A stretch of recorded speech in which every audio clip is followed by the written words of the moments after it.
اگر آپ قرآن و سنت کی روشنی میں مستند دینی علم حاصل کرنا چاہتے ہیں تو ابھی ہمارے چینل کو سبسکرائب کریں اور بیل آئیکن ضرور دبا دیں تاکہ روزانہ آنے والی ہر نئی ویڈیو سب سے پہلے آپ تک پہنچ سکے۔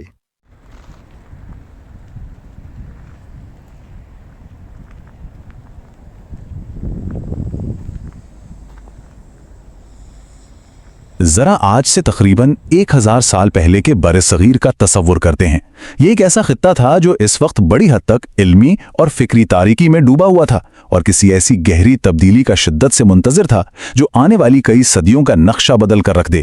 اور اس زبردست تبدیلی کے بالکل مرکز میں ایک ایسی شخصیت ابھری جسے تاریخ آج ایک بے مثال عالم اور مفکر کے طور پر جانتی ہے، یعنی حضرت داتا گنج بخش علی حجویری۔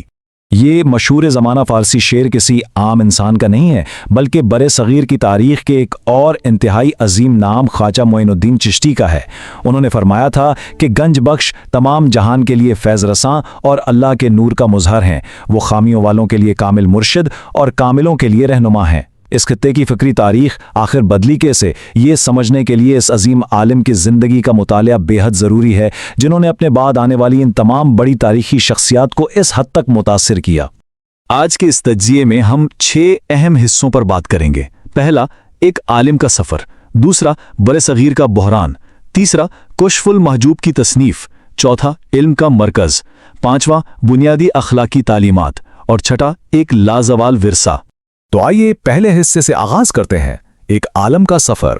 اگر تاریخی اعتبار سے دیکھا جائے تو 400 ہجری کے قریب ان کی پیدائش غزنی میں ہوئی۔ اس کے بعد کے کئی سالوں تک شام، عراق اور خراسان کے طویل علمی اور روحانی سفر جاری رہے۔ پھر 431 ہجری میں ان کی لاہور آمد ہوتی ہے اور بالآخر 465 ہجری میں وہ اسی شہر میں وفات پاتے ہیں۔ یہاں سمجھنے والا سب سے اہم نقطہ یہ ہے کہ ان کی لاہور کی طرف ہجرت کوئی اچانک ہونے والا اتفاق نہیں تھی، بلکہ یہ دہائیوں پر محیط سخت تعلیمی اور روحانی سفر کا ایک شاندار اور حتمی نتیجہ تھی۔ ان کا یہ علمی سفر انتہائی وسیع تھا۔ یہ نمبر 44 محض ایک ہندسہ نہیں ہے، بلکہ اس بات کا پختہ ثبوت ہے کہ انہوں نے مختلف خطوں کا سفر کرتے ہوئے کم از کم 44 مختلف اساتذہ کے سامنے زانوئے تلمس طے کیا، ان سے علم حاصل کیا۔ یہ مسلسل اور تھکا دینے والا سفر دراصل نبی کریم صلی اللہ علیہ وآلہ وسلم کی اس مشہور حدیث کی بالکل عملی تشریح ہے کہ جو شخص علم کی تلاش میں کسی راستے پر چلتا ہے، اللہ اس کے لیے جنت کا راستہ آسان فرما دیتا ہے۔ بڑھتے ہیں دوسرے حصے کی جانب، بر صغیر کا بحران۔ جب وہ لاہور پہنچے تو اس وقت کا معاشرہ ایک سنگین دوہرے بحران کا شکار تھا۔ ایک طرف تو بدترین سماجی بحران تھا، جہاں طبقاتی نظام، ذات پات کی برتری اور بنیادی انسانی حقوق سے محرومی اپنے عروج پر تھیں، اور دوسری طرف ایک انتہائی خطرناک روحانی بحران پنپ رہا تھا جس نے اسلامی شریعت یعنی قانون کو تصوف یعنی روحانیت سے بالکل الگ کر کے رکھ دیا تھا۔ پورا معاشرہ جہالت کا شکار تھا اور تصوف کے نام پر ایسے جعلی دعوے دار ہر طرف موجود تھے جن کے پاس حقیقی اسلامی علم کی شدید کمی تھی۔ تیسرا حصہ، کشف المحجوب کی تصنیف۔ اس روحانی بحران کے حل کے لیے انہوں نے کشف المحجوب تصنیف کی، جس کا مطلب ہے پردوں سے پوشیدہ حقیقت کا انکشاف۔ یہ فارسی زبان میں لکھی گئی تصوف کی پہلی مکمل اور مستند کتابوں میں شمار ہوتی ہے، جسے بلا شبہ ہم ایک انسائکلوپیڈیا کہہ سکتے ہیں۔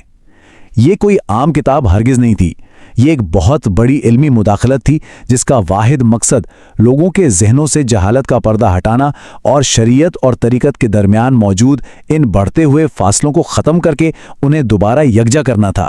اس شاندار کتاب کا سب سے اہم اور مرکزی نقطہ یہ تھا کہ حقیقی تصوف کی بنیاد صرف اور صرف قرآن اور سنت پر ہے۔ علم کے بغیر تصوف کوئی روحانیت نہیں ہے، بلکہ یہ محض گمراہی ہے۔ انہوں نے اپنے اس مضبوط دلائل پر مبنی موقف سے اس دور کی تمام غلط فہمیوں اور بے بنیاد روایات کو جڑ سے اکھاڑ پھینکا اور بھٹکے ہوئے معاشرے کو ایک بار پھر خالص علمی بنیادوں کی طرف موڑ دیا۔ چوتھا حصہ، علم کا مرکز۔ سماجی بحران کو حل کرنے کے لیے ان کے عملی اقدامات نے لاہور کا نقشہ ہی بدل دیا۔ انہوں نے صرف نظریاتی باتیں نہیں کیں، بلکہ ایک مسجد اور خانقاہ یعنی ایک باقاعدہ درسگاہ قائم کی۔ وہاں روزانہ قرآن، حدیث اور فقہ کی تعلیم دی جانے لگی۔ معاشرے میں موجود سخت گیر سماجی طبقات کو توڑنے کے لیے انہوں نے ایک عوامی لنگر قائم کیا جہاں امیر غریب سب برابر تھے۔ اور سب سے بڑی بات یہ کہ انہوں نے کبھی طاقت یا جبر کا استعمال نہیں کیا، بلکہ ہمیشہ اپنے اعلیٰ اخلاقی کردار سے لوگوں کی رہنمائی کی۔ در حقیقت ان کا یہ طریقہ کار قرآن مجید کی اس خوبصورت آیت پر مبنی تھا، اپنے رب کے راستے کی طرف حکمت اور اچھی نصیحت کے ساتھ بلاؤ۔ انہوں نے کسی سیاسی طاقت یا تلوار کے زور پر نہیں، بلکہ مکمل طور پر اپنے بہترین اخلاق، علمی مکالمے اور محبت کے ذریعے لوگوں کے دلوں کو فتح کیا، اور یہ حکمت عملی اس قدر مؤثر ثابت ہوئی کہ اس نے دیکھتے ہی دیکھتے ایک پوری نسل کی سوچ بدل کر رکھ دی۔ اب آتے ہیں 5ویں حصے کی طرف، بنیادی اخلاقی تعلیمات۔ ان کی تعلیمات کے 4 انتہائی بنیادی ستون تھے۔ پہلا، علم کے بغیر عبادت نامکمل ہے۔ دوسرا، اخلاص کے بغیر ہر عمل بے وزن ہے۔ تیسرا، اپنے نفس کی مسلسل اصلاح کی جائے۔ اور چوتھا، حقیقی عاجزی کو اپنایا جائے۔ انہوں نے اس بات پر بہت زیادہ زور دیا کہ انسان کی اندرونی طہارت یعنی پاکیزگی اور اس کا بیرونی علمی عمل، ان دونوں کو ایک دوسرے کے ساتھ مکمل طور پر ہم آہنگ ہونا چاہیے۔ ان تمام اخلاقی تعلیمات کی بنیاد اسی ایک قرآنی اصول پر تھی کہ جاننے والے اور نہ جاننے والے کبھی برابر نہیں ہو سکتے۔ ان کی زندگی کا سب سے بڑا پیغام یہی تھا کہ جہالت ایمان کی سب سے بڑی دشمن ہے۔ سچی عقیدت اور روحانیت کبھی بھی جہالت کے اندھیرے میں پروان نہیں چڑھ سکتی، بلکہ یہ ہمیشہ گہرے علم، فہم اور فکری محنت کا تقاضا کرتی ہے۔ اور اب آخری حصہ، ایک لازوال ورثہ۔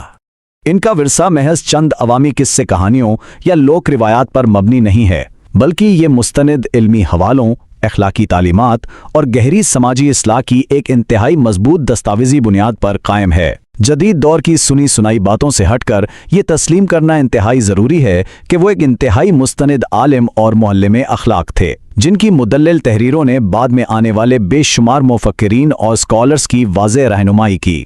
اس معلوماتی سفر کے اختتام پر ایک ایسا سوال سامنے آتا ہے جو یقیناً گہرے غور و فکر کی دعوت دیتا ہے۔ کیا علم کی مضبوط بنیاد کے بغیر حقیقی روحانی بلندی کبھی ممکن ہو سکتی ہے؟ حضرت داتا گنج بخش علی حجویری کی پوری زندگی اور ان کی طویل علمی جدوجہد اس بات کا زندہ اور جاوید ثبوت ہے کہ گہرے علم اور سچی روحانیت کے درمیان ایک ایسا اٹوٹ رشتہ ہے جسے کبھی بھی الگ نہیں کیا جا سکتا۔ یہی وہ سبق ہے جو آج 1000 سال بعد بھی ہمارے لیے اتنا ہی اہم ہے۔